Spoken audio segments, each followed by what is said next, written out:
câu tổ số câu tổ ngã đom tơ lấy số xa inam tetu inam nhà ô có mắc lệ lời gió câu tổ số câu tổ ngã đom tơ lấy số xa inam tetu inam nhà ô có mắc lệ lời gió nào biết cơ Giêsu như lời bờ thao tan tan inam tuo ya cơ thun jam chen lụt lệ ở bình mệt vã nào biết cơ Giêsu như lời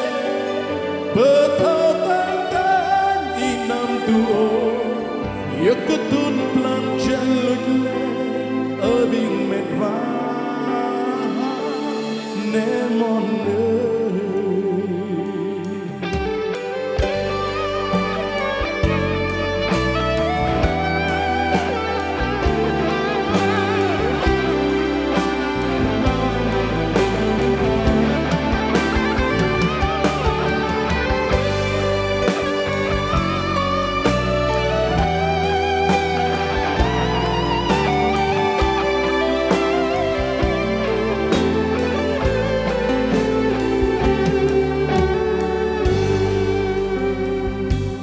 câu tổ số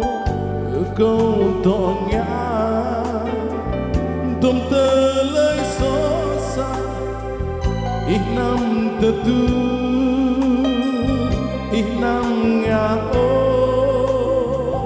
có mắc lệ lời gió câu tổ số câu tổ ngã đom tơ lấy số xa inam tetu inam nhà ô có mắc lệ lời gió nào biết cơ Giêsu như lai bất thao tan tan inam tuo ya cơ thun plan chen lụt lệ ở bình mệt vã nào biết cơ Giêsu như lai bất thao tan tan inam tuo ya cơ thun